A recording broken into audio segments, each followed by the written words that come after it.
درود عزیزان دلم، همراهان گرامی و ارزشمند دکتر شوبیر.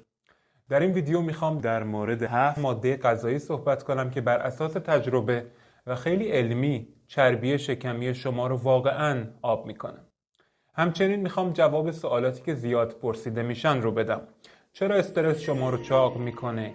اگر الان وزنتون داره زیاد میشه علت اصلیش چیه؟ و اینکه چه روغن‌هایی برای پخت و پز بهتر و سالمترن.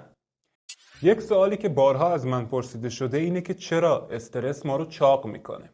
جواب این سوال برمیگرده به رابطه بین کورتیزول و تولید سوخت بدن شما. اگر در سبک غذایی کتوژنیک نباشید، سوخت بدن شما قنده. حالا کورتیزول باعث میشه که کبد شما از موادی بجز کربوهیدرات ها مثل پروتئین قند بسازه.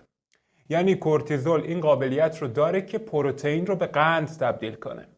حالا کورتیزول هورمون استرسه و بدن شما با ورود به شرایط تنش‌زا و پر استرس هورمون کورتیزول بیشتری ترشح میکنه تا این هورمون بیاد و تولید قند رو افزایش بده تا بدن شما بتونه خودش رو برای شرایط تنش‌زا آماده کنه. پس کورتیزول بالا میره، تولید قند بیشتر میشه و حالا انسولین که هورمونی برای کنترل قنده ترشح خواهد شد. و اساساً همین هورمونه که نمیذاره وزن کم کنید و همین هورمونه که شما رو چاق میکنه. اگر در حال حاضر دارید وزن اضافه میکنید و چاق میشید، چیزی که داره اتفاق میافته اینه که شما در حال ترشح زیاد انسولین هستید. این میتونه به علت خوردن غذاهای پرکربوهیدرات و پرقند باشه، به علت افزایش ترشح کورتیزول باشه و یا به خاطر خوردن تنقلات زیاد و مکرر باشه، یعنی وعده های غذایی زیاد و میان وعده ها. افرادی که شکم و پهلوی چاق دارن، قبقب دارن، حتما میزان زیادی انسولین دارن و حتما کبدشون چربه. چرا این حرف رو میزنم؟ چون چربی شکم بعد از چرب شدن کبد ایجاد میشه. کبد شما یک مقدار مشخصی جا برای نگه داشتن چربی داره و طبیعتاً ظرفیتش که پر بشه اونو میریزه به اندامهای دیگه.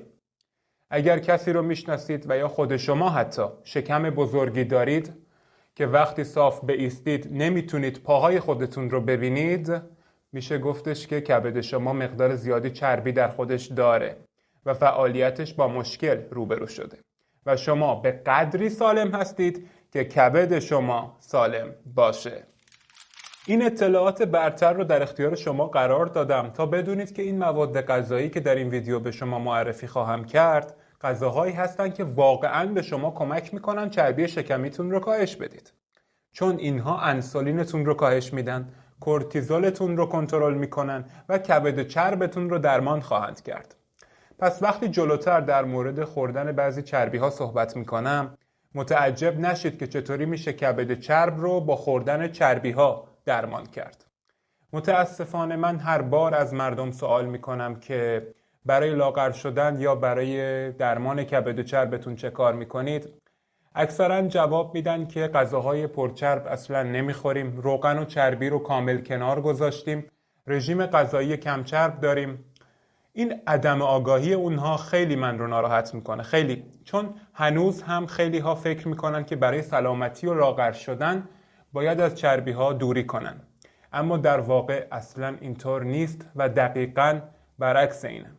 این درد منه که دارم تلاش میکنم رفعش کنم. من رو در این آگاهی دادن یاری کنید. شماره 1، تخم مرغ. چه چیزی در تخم مرغ وجود داره که میتونه به شما در چربی سوزی کمک کنه؟ اول اینکه کربوهیدرات تخم مرغ خیلی کمه، پس مصرفش انسولین رو تحریک نمیکنه. دوم اینکه تخم مرغ با کیفیت ترین پروتئین رو برای شما فراهم میکنه. سوم تخم مرغ لستین و کولین داره. این دو به تجزیه چربی در کبد شما کمک زیادی میکنن.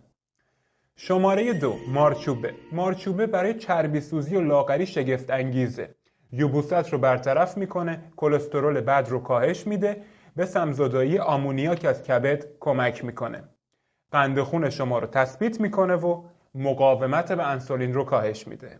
به علاوه اینها مارچوبه در عین اینکه فیبر بسیار بالایی داره، قندش بسیار کمه. شماره 3 گوشت قرمز. بله درست شنیدید، اما من از گوشت‌های تصفیه شده، همبرگرهای آماده، سوسیس و کالباس صحبت نمی‌کنم. از گوشتی صحبت نمی‌کنم که جیره‌بندی غذایی با غلات داره. در گاوداری تولید شده که اون گاو بیچاره حتی یک بار هم از اونجا بیرون نرفته. من از گوشت حیوانی صحبت می‌کنم که از علوفه تغذیه شده، به طبیعت رفته و علف تازه خورده. در ایران فکر میکنم که فقط گوسفندها این نوع زندگی رو داشته باشن. گوشت قرمز در عین حال که کربوهیدراتش تقریبا صفره، مواد مغذی، ویتامین ها و مواد معدنی زیادی داره. شماره 4 سبزیجات چلیپایی، یعنی کلمپیچ، کلم بروکلی، کلم بروکسل و اینها. این سبزیجات برای کبد شما عالی هستند. سرشارن از مواد معدنی، به خصوص پتاسیم و منیزیم که واقعا این دو بسیار تأثیر خوبی در کنترل کورتیزول دارن. پتاسیم که یکی از مهمترین مواد معدنیه و به کاهش انسولین کمک میکنه. منیزیم هم احساس آرامش بیشتر رو بهتون میده تا بتونید راحت‌تر بخوابید. واقعا میشه گفت که داشتن میزان مناسب پتاسیم و منیزیم استرسی که روی اندامهای بدن شماست رو کاهش میده. سبزیجات همچنین فیبر زیادی دارن، پس هم میکروب‌های دوستانه دستگاه گوارشتون رو تغذیه میکنن، هم از یبوست جلوگیری میکنن. پیشنهاد من خوردن جوانه کلم‌ها هم هست، به این دلیل که بیشترین مواد مغذی در مرحله جوانه زدن وجود داره نسبت به زمانی که دیگه اون گیاه کاملا بالغ شده باشه. شماره 5 ماهی قزلالا. این ماهی یک منبع عالی از پروتئین، کربوهیدراتش تقریبا صفر و تنها 100 گرمش حدود 20 گرم پروتئین داره. قزلالا به عنوان یک ماهی سرشار از امگا 3 شناخته میشه. امگا 3 خیلی مهمه چون یک اسید چرب ضروریه، اما بدن ما نمیتونه خودشون رو تولید کنه و باید حتما از طریق غذا خوردن دریافت بشه. اسیدهای چرب امگا 3 التهاب رو کاهش میدن و برای کنترل انسولین و کورتیزول مفیدن. شماره 6 آووکادو. این میوه انقدر مفیده که حد نداره. یعنی در عین اینکه کربوهیدراتش خیلی کمه، منبع ویتامین های C, E, K و B6 پر شده از منیزیم و پتاسیم. سطوح بالایی از چربی های مفید داره که باعث میشه که بین وعده های غذایی خودتون اصلاً احساس گرسنگی نکنید. شماره 7 روغن ها. روغن نارگیل به شما تا دمای 190 درجه سانتیگراد امکان حرارت دهی میده. روغن زیتون اکسترا ورژین تا 200 درجه سانتیگراد و چربی های حیوانی چه گاو چه گوسفند که اینها گزینه سالمتری برای استفاده در پخت و پز و سرخ کردن هستن، میتونن به شما تا 240 درجه سانتیگراد امکان حرارت دهی بدن. به هیچ وجه از روغن‌های آفتابگردان و ذرت استفاده نکنید.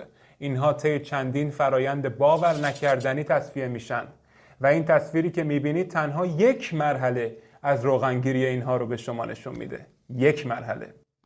همچنین به هیچ عنوان از یک روغن ثابت چندین بار برای سرخ کردن استفاده نکنید.